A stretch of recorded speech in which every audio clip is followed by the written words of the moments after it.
that's after reflection. Oh, no. I already gave that back. That's after reflections, correct? Yes, after reflections.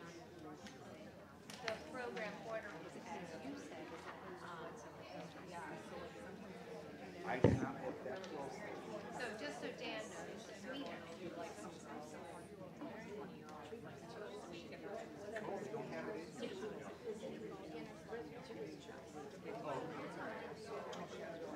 Benedict is after Falcon. Okay, guys, look at the program.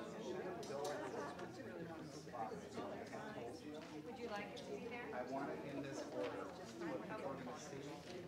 Thank you, Marla. So, Thank Marla. Marla knows it first. so magic flute reflections, we'll show the instruments. Falconers. So, and then thank you for your flexibility.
Good afternoon, everyone. Can you hear me okay? Good. A few housekeeping items before we start. I would like to ask if you please silence your phones so they don't go ringing and beeping and alarming during our performance today. That would be wonderful. Thank you. And then I wanted to let you know that the bathrooms are straight out the back. And in the lobby there, if you take a left, the bathrooms are in that hallway. Okay? All right, so I wanted to thank Pastor Ed and Thomas Peasy and the congregation of Living Lord Lutheran Church for having us today and giving us the opportunity to share with you what Sigma Alpha Iota is and what we do. I'm Carol Kornman Fetterman. I'm the treasurer of the Sarasota Manatee Alumni Chapter of Sigma Alpha Iota. I'm a graduate of Butler University, where I was installed as SAI. And I have a Master's of Music and Graduate Performance Diploma from the Peabody Institute of the Johns Hopkins University in Baltimore. Joining me today in our performance will be the lovely Lily Grigsby and Brooke Palmtag, who are both vocal students of mine, and will be accompanied by the wonderful and talented Thomas Peasy. Who will be starting our concert today will be a performance by the Gulf Coast Flute Choir, directed by Tom Gravel. And this group has actually helped us on our concerts 3 times in the past 10 years. So thank you so much. A little background on what Sigma Alpha Iota is. It's an international music fraternity whose mission is to encourage and nurture and support the art of music. Founded in 1903 in Ann Arbor, Michigan, by 7 brave, talented, and strong musicians who happen to be women, SAI and its members are proud of their strong heritage, supporting the art of music through scholarship, outreach, and awards. SAI supports funding of instruments for music programs for schools and underprivileged communities, music therapy for healing, and music philanthropies worldwide. Currently, SAI has 220 collegiate chapters and 114 alumni chapters, and the national headquarters is located in Asheville, North Carolina. Women are initiated at the undergraduate level, and both women and men are initiated at the professional level. SI Philanthropies, created in 1974, is the charitable arm of our national fraternity. Its mission is to promote all aspects of music creation, performance, and scholarship, and encourage service for and through music on the campus, in the community, and throughout the nation, and throughout the world. SAI Philanthropies Impact Report, reflecting all the awards for the 2023 and 2024 fiscal year, includes the following. $95,000 was awarded in grants, $61,000 was awarded in scholarships, and $23,000 were for projects. Grants support music education outreach programs, professional development, doctoral grants, and institutional scholarships go to conducting students towards music and technology and music therapy. You can see how we have a lot of purpose in what we do. We also help musicians with disabilities, summer music scholarships, and undergraduate scholarships.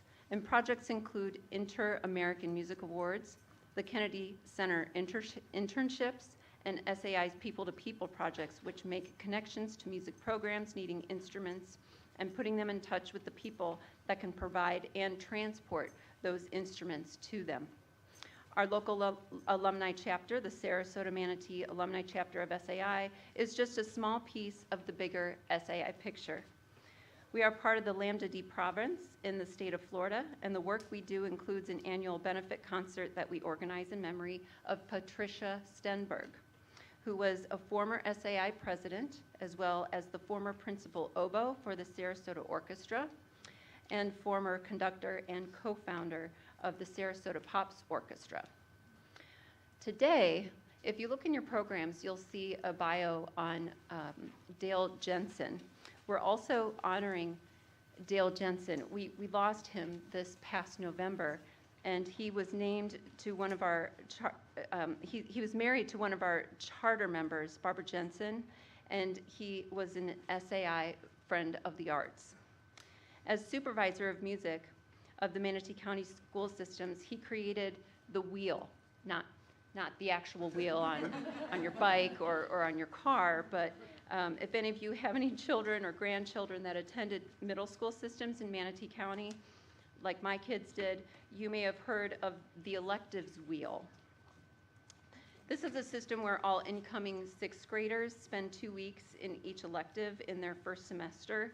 So they try choir and band and orchestra, STEM, agriculture. And then from there, they then choose which electives they would like to specialize in moving forward.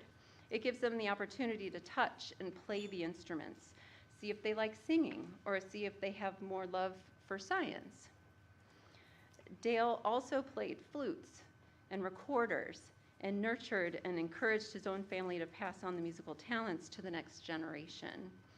Dale was also talented. He was a talented carpenter and a true artist and designer of wood in the construction of at least 2 of his houses that he lived in. And in one of the houses, it actually has an organ installed in the house that's part of the construction of the house in this lofty area. It's so cool. Anyway, we're going to miss Dale dearly, and he has a special place in our hearts for sure. Carol, Yes. he donated a bass flute to us, and it's being played today. Oh my gosh, Yes. I didn't even know that. That's fantastic. Yes. Yeah, so, I mean, you can see why we want to honor him today. So, yeah, let's have a hand. Yeah. Oh, thank you for speaking up and letting us know about that. That's even another connection here. That's fantastic. Okay, so we take the monies raised from this annual concert and donate it right back into the music communities of Sarasota and Manatee counties.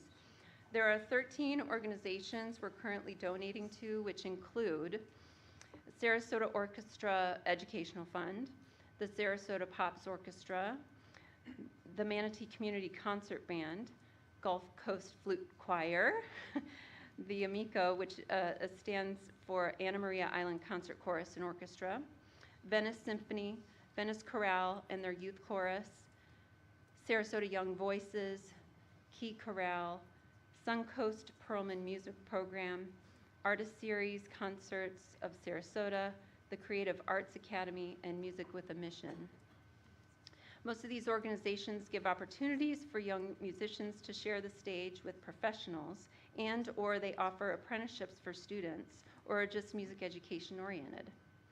The youth are our future, and it's important that we nurture programs that are shaping and maintaining not only the future of music, but that music continues to be presented and performed in live settings and continues to heal and feed our souls. Thank you again for allowing us to share our story. And here's to a beautiful program. And as we SAI say, Vita Brevis, Ars Longa, which stands in Latin for life is short, art is long.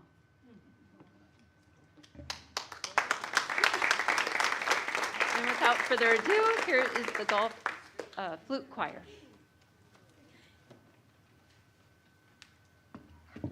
Good afternoon. On behalf of the Gulf Coast Flute Choir, Associate Artistic Director Tom Gravel, and an ensemble of our flute performers, welcome. I'm Dan Austin, a friend of the Gulf Coast Flute Choirs. Our first piece is going to be the Magic Flute Overture by Mozart, arranged by Nancy Norse. Die Zauberflöte, or The Magic Flute, was the last opera composed by Mozart, which successfully premiered in September 1791 and has been a staple of the opera world ever since. The role of Queen of the Night was written for his sister-in-law, who sings the iconic aria with which everyone is familiar. Its premiere preceded Mozart's death by only 2 months. The piece you're about to hear was arranged by Nancy Norse, the founder and director of the St. Martin's Flute Ensemble. There are a few false endings in the Magic Flute, so please be aware.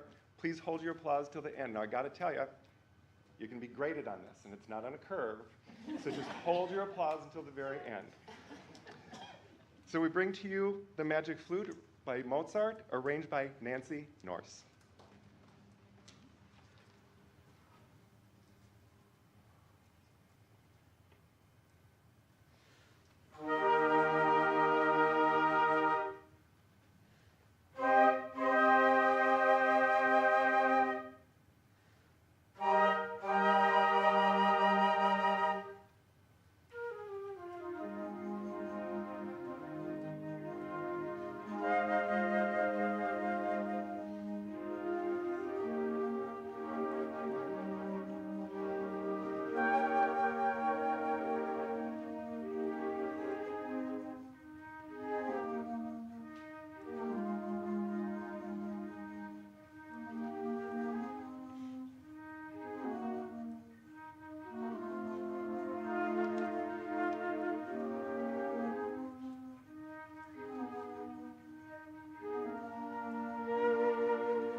The next piece in today's concert is Reflections by Ricky Lombardo. Ricky Lombardo, arranger, flutist, keyboardist, comes from a very musical family. His father was an accomplished classical musician and jazz accordionist virtuoso. His uncle was a professional flutist for the La Scala Orchestra of Milan. His musical training started when he was 7 years old, taking accordion lessons from his father. He began studying piano in elementary school. And in 7th grade, he wanted to join the school band, so he asked the director what instrument no one else had picked. It was flute, so that's what he picked. While in high school, he arranged and composed music for the school's band and orchestra, and he remains a prominent figure in the music world today. Reflections is a small ensemble piece composed by Lombardo to highlight the array of tones available in the music family. The piece is melodic and peaceful. Reflections by Ricky Lombardo.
As the, what did I say? As the person who described the previous piece as showing you the different voices and the different tones of the flute choir. Flute choir, just like a vocal choir, has many different voices, and we like it to show you those flutes today. So the bass flute, here, is pitched 1 octave lower than the C flute, and out of necessity has a curved head joint, the part into which the player blows. Its unique tone quality in the lower register can be very effective, especially in solo works, small ensembles, and flute choirs. The bass flute often provides the foundation of flute choir music. The alto flute adds darker, richer tones to the choir. The alto flute can also have an inline or straight head joint or a curved head joint, depending on the musician's preference and the length of their arms. The lowest note on the alto flute is the same as the lowest note on a violin. Like the C flute, the alto flute blends well with human voice. Next is the C flute, which is the instrument we generally think of when we hear the word flute. It's the instrument players begin to play on when they're first learning the instrument. It's called a C flute because it's considered a standard concert flute and is pitched in the key of C. C flutes can be made of nickel, then silver-plated, made of solid silver or even solid gold. Sometimes only the mouthpiece is made of gold to improve the sound. The piccolo is the highest pitched of the flutes and is 1 octave higher than the C flute.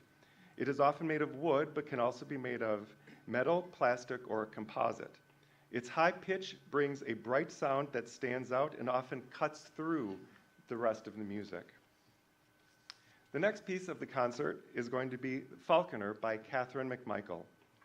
Composer Catherine McMichael is also an arranger, pianist, and publisher of a wide variety of choral and chamber music. Falconer features McMichael's original melodies, which often sound more like folk tunes. The flute choir will be performing 2 movements. First is On Seeing Castle Stalker. Castle Stalker is a picturesque castle on Scotland's west coast, the name of which means hunter or falconer. This movement portrays a moody landscape and brooding castle. They'll be ending with the movement Ben Nevis, which is the highest mountain in Scotland and only 16 miles away from Castle Stalker. And you did a really good job in Mozart's piece. You held your applause. One more time, we only have 2 movements here. Falconer by Catherine McMichael.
Shenandoah, arranged by Mary Jean Simpson.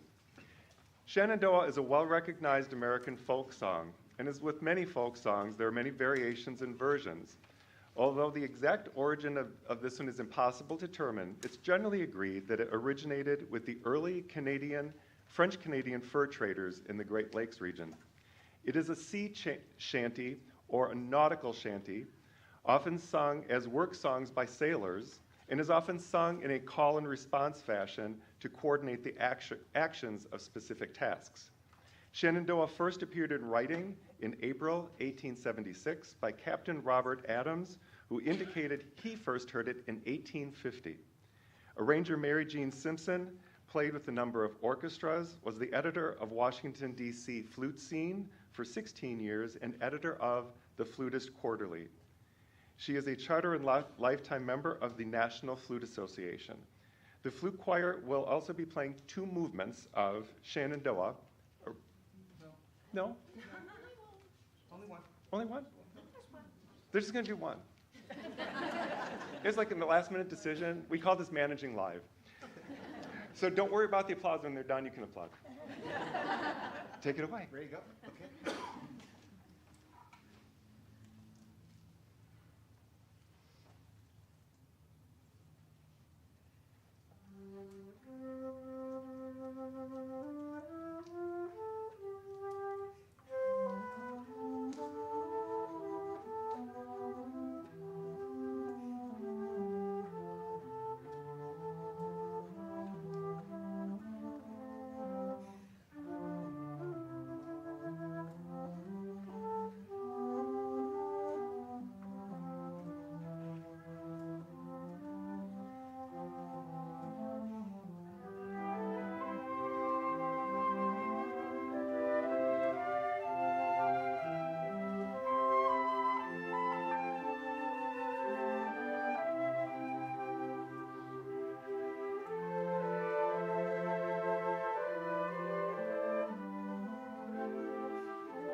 The final piece the Gulf Coast Flute Choir would like to share with you today is The Entertainer by Scott Joplin, arranged by Ricky Lombardo.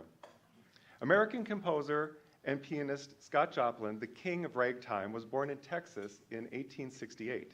Ragtime is a mixture of Black American folk music and classical music. It isn't jazz, but it's where a lot of jazz music ideas came from. Joplin considered ragtime to be a form of classical music meant to be performed in concert halls. He disdained the performance of ragtime as honky-tonk music that was played in most saloons at the time. During his career, he composed 40 ragtime pieces, 1 ragtime ballet, and 2 operas, which unfortunately were never produced. After Scott Joplin died, ragtime music was almost forgotten as jazz became much more popular. The Entertainer was written in 1902, available on piano rolls beginning in 1910, and first recorded in 1928. Joplin's music regained popularity in the 1970s when The Entertainer was used in the 1973 film The Sting. The Entertainer by Scott Joplin, arranged by Ricky Lombardo. Number repeats.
if you realize that flutes are reed instruments. I know that you saw a lot of metal today in the look of their instruments, but they're originally made out of wood.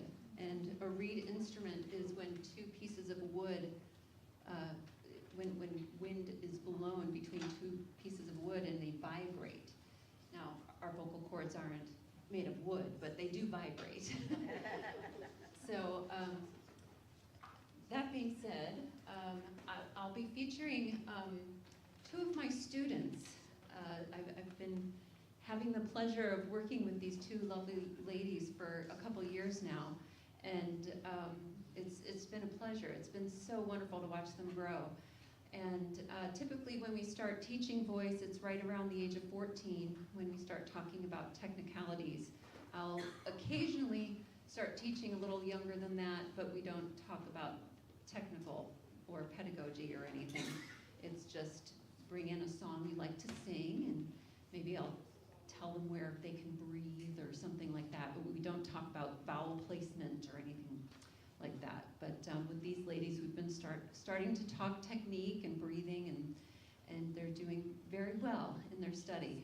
And I'll be singing for you as well, and also the wonderful Tom Peasy, who is a classically trained pianist, but also took time to study jazz, and he's kind of like a self-taught jazz musician, and he can play the whole realm of all the music, and I'm so blessed to have met him by becoming a member of this church. It's been amazing, and so anyway, we'll get to hear a couple pieces that Tom will play alone too, and he'll be accompanying all of us. So Lily, if you want to come up and take your place, and Tom as well. Lily's going to start off this part of the concert. She'll be singing two pieces. The first is Alma del Core. This is from the Baroque time period in music. And this was a piece that I've given to singers when I'm trying to teach them form of music. So this is in the form of A, B, A. So A introduces the kind of melody or the theme of the piece, and then there's the B section, which is different. It might change key, it might be in a minor key, and then we go back to A. And when we go back to A in this piece, she adds some ornamentation. So even though it's A, it's still a little bit different. And then she's also going to sing some Mozart for you. We've already heard some Mozart this morning, or this afternoon. And this is L'O Perduta from Le Nozze di Figaro, or the Mare di Figaro. I like to give students maybe a little introduction of opera when they study with me before I send them off to college. And that's another thing, these two ladies are seniors, and we're going to be sending them off to college next year. So I like to give them at least a little taste of opera that is age appropriate. So L'O Perduta, this is Barbarina. She's part of the plan of sending this letter and this whole scheme of tricking the count. She's supposed to deliver this letter, and it's supposed to be fastened with a pin. And she's lost the pin in the garden, and she can't find it. So she's fretting about that. So this is Alma del Core and L'O Perduta.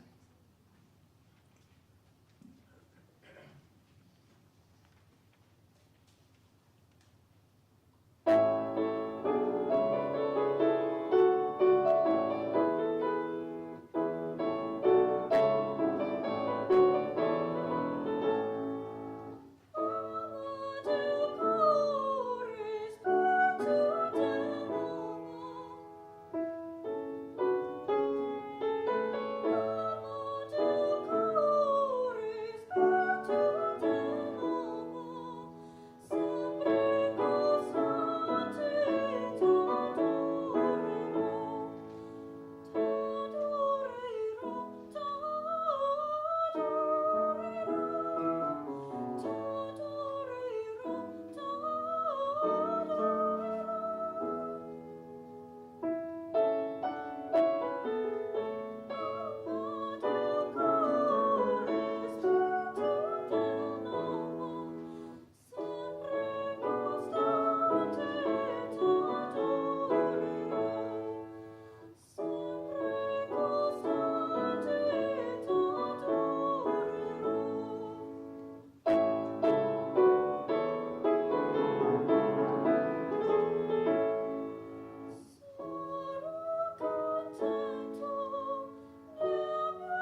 for SAI, any performer gets a rose. So. Thank you, Lily. Okay, our next singer is Brooke Palmtag. And Brooke will be singing The Call by Ralph Vaughan Williams. This is a song you might hear in church. Sometimes it's in some of the hymnals at church. Brooke is actually a member of Living Lord Lutheran as well as I am. And if you come and visit us on a Sunday morning, you might hear Brooke sing or myself. And this is actually one of the songs she has sung here on Sunday morning. That's another thing I like to teach the students is some church music or music that they'll be using in regular life. I mean, who knows? Maybe you'll sing for a wedding or you'll sing for a funeral. I've sung this piece for many weddings. Or it's a good piece just for general music for a Sunday in the summer months. And then she'll also be singing O mio bambino caro. So this is her opera choice and also age appropriate. This is Barbarina, and she has met a boy, and she wants to spend the rest of her life with him. And she goes to her father and she says, Daddy, please, can I go away and be with this boy, please? If you don't let me, I'm going to go to the Ponte Vecchio, over the bridge, and I'm going to kill myself. Please, Daddy, let me be with this boy. So that's the story that she's going to be telling us. So here is Brooke with The Call and O mio bambino caro.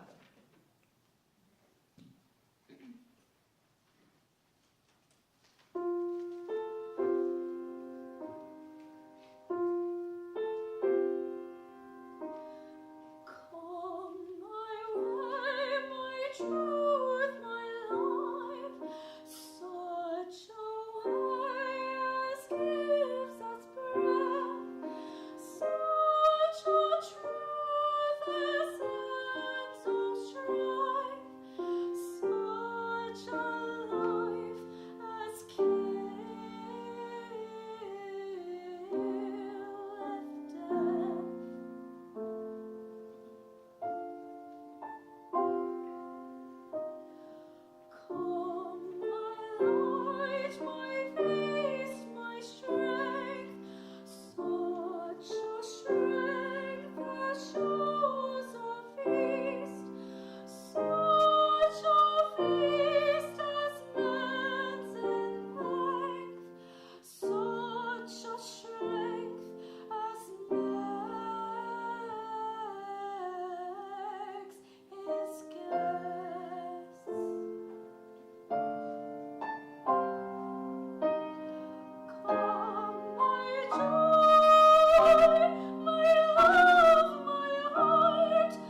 Thank you, Brooke.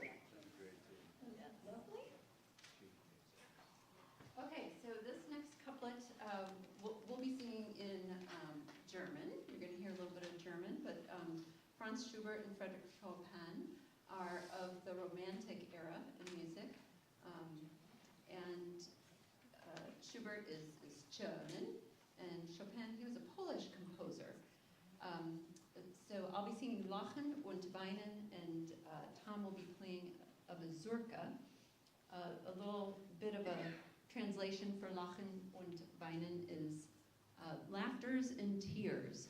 This is what we're doing. This is what we're feeling at all hours of the day when we're in love, right?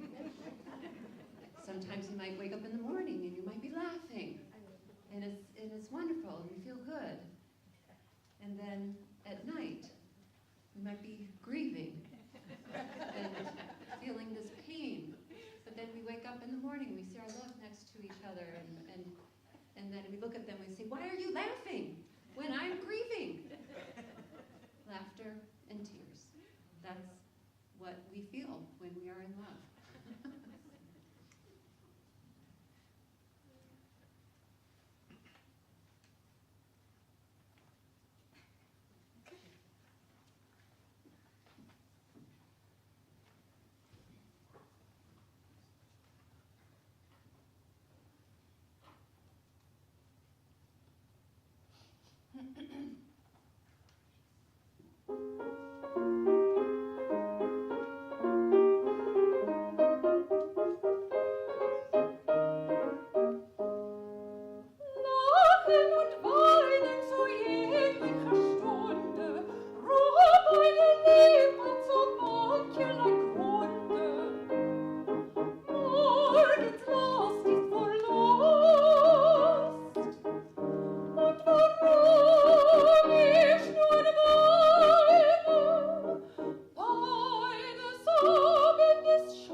Weber. This is from Andrew Lloyd Webber's Requiem. And this piece is actually very appropriate for this time of year. In the church calendar, we are in Lent. So this is a very reflective time for Christians. And the Pie Jesu is, it's about Jesus, and it's the Lamb of God. And it's a beautiful piece. I've actually sung this with Brooke in church here. So she gets to do it with one of her peers now. And this is something I've asked both of them if you could find a friend. And they go to different schools, actually. Lily goes to Parish Community High School, and Brooke goes to Lakewood Ranch. So they've met each other through my studio. And the second piece will be My Shepherd Will Supply My Need. It's a really cool arrangement that Tom has played for us here. And it'll be like an encore version by my request. And it just shows how he can really tickle those ivories. This is Pie Jesu and My Shepherd Will Supply My Need.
Thank you, Tom.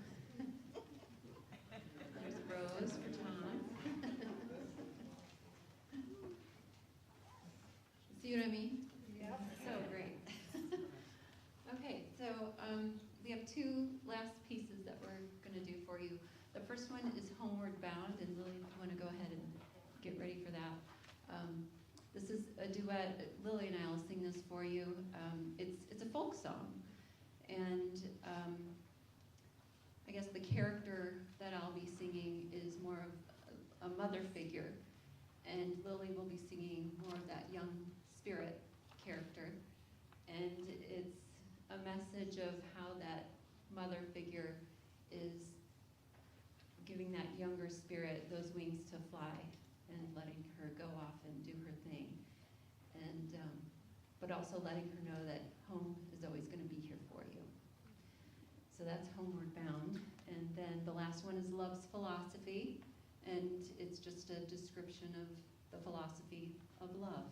And that's all I'll say about that. But it is by a more contemporary composer and an English composer, Roger Quilter. So here is